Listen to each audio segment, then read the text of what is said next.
નમસ્કાર દર્શક મિત્રો, હું છું Ankit Patel from Kia organic private limited. દર્શક મિત્રો, આજે તારીખ થઈ 6 જાન્યુઆરી 2025. હું અત્યારે મહેસાણા જિલ્લાના વિજાપુર તાલુકાના ભાનપુર મુકામે ઊભો છું. ત્યાં અમારા એક પ્રગતિશીલ ખેડૂત છે રાકેશભાઈ, જેમને બટાકાની અંદર તો આપણું કિયા ઓર્ગેનિક વાપર્યું જ છે, સાથે સાથે તમાકુની અંદર બી જે તમાકુનો પાક છે એમાં બી એમને કિયા ઓર્ગેનિક સેન્દ્રિય ખાતરનો ઉપયોગ કરેલો છે, સાથે સાથે બ્લેક કાર્બનનો બી ઉપયોગ કરેલો છે. તો ફરીથી આપણે એમની મુલાકાતે જઈએ છીએ કે ભાઈ એક પાકની અંદર આપણે એક વિડીયો આગળ ઉતારી ચૂક્યા છે અને હવે બીજા પાકની અંદર આપણે આવ્યા છે, તમાકુનો એ પાક છે. તો એમાં બી આપણે એમનો રિવ્યુ લઈશું કે ભાઈ કેવી રીતે એમને ઉપયોગ કર્યું અને એનું રિઝલ્ટ કઈ રીતે એમને મળ્યું છે. તો નમસ્કાર. નમસ્કાર સાહેબ. આજે આપણે ફિલ્ડમાં ઊભા છીએ તમાકુના પાકમાં. તો આની અંદર તમે સેન્દ્રિય ખાતર આપણું કિયા ઓર્ગેનિકનો કઈ રીતે ઉપયોગ કર્યું જે આપણને દેખાય છે શેક સુધી? તો સાહેબ એમાં એવું છે ને કે મેં સૌ પહેલા જે વખતે ખેતર ખેડીને તૈયાર કર્યું એ વખતે મેં કિયા ઓર્ગેનિક 1 વીઘાની અંદર 5-7 થેલી નાખ્યું છું. ઓકે. મારા ઓલરેડી આખો નંબર છે તંબાકુનો 7-1 વીઘાનો. ઓકે. એની અંદર મેં કિયા ઓર્ગેનિક 30 થેલી જેવું નાખ્યું છે. ઓકે. બરાબર. એના પછી મેં ડીએપી ખાતર પણ પૂંખ્યું હતું. ઓકે. બરાબર. એના પછી મેં ઓળ કાઢ્યા, તમાકુના પાળિયા બનાવ્યા રોપવા માટે. એના પછી મેં પાણી આપ્યું. પાણી આપ્યા પછી તમાકુ રોપી. રોપ્યા પછી મેં સલ્ફેટ ખાતર સાથે ખેડ કરી એના અંગાથી બ્લેક કાર્બન પણ મેં પાણીની અંદર આપ્યું.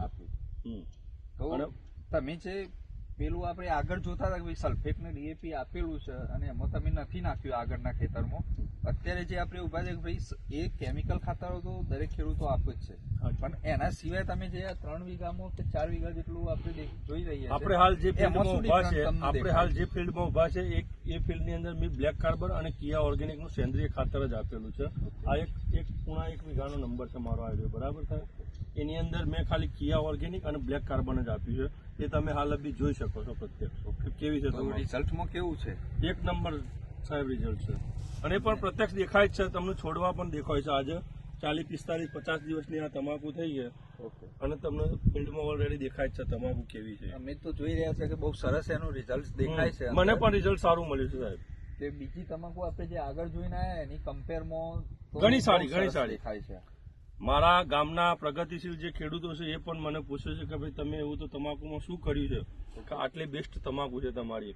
એટલે મેં એ લોકોને પણ ભલામણ કરી છે કે ભાઈ મેં ખાલી કિયા ઓર્ગેનિક કંપનીનું સેન્દ્રિય ખાતર વાપર્યું છે અને હું બ્લેક કાર્બન જ વાપરું છું. ઓકે. રાસાયણિક ખાતરમાં મેં 70% કાપ કરી દીધું છે. સરસ, સારું કહેવાય.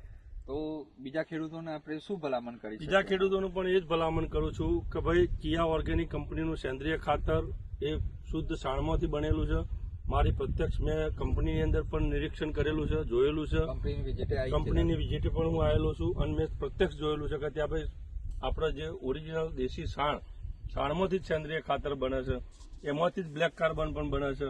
એટલે એ મેં જોયું છે એટલે મેં વાપરવાનો આગ્રહ કર્યો છે. દરેક ખેડૂતોને મારા ગામના લગભગ 10-15% ખેડૂતોને તો મેં કીધું જ છે કે તમે આ ખાતર વાપરો. ઓકે. અને વાપર્યું પણ છે આપણું. તો દર્શક મિત્રો, તમે જોઈ શકો છો કે જે કિયા ઓર્ગેનિક સેન્દ્રિય ખાતર ખરું એ સંપૂર્ણ છાણમાંથી બનાવવામાં, જેમ આપણા ખેડૂત મિત્રએ કહ્યું કે ભાઈ સંપૂર્ણ છાણનો ઉપયોગ કરીને જ આપણે એક સેન્દ્રિય ખાતરનું બનાવીએ છીએ. તો અમે બી આગ્રહ કરીએ છીએ કે તમે એ ખાતરનો અને બ્લેક કાર્બનનો જરૂરથી ઉપયોગ કરો. 100% રિઝલ્ટ છે સાહેબ. 100% બધાને રિઝલ્ટ મળ્યું જ છે. અસ્તુ. જય જવાન, જય કિસાન. જય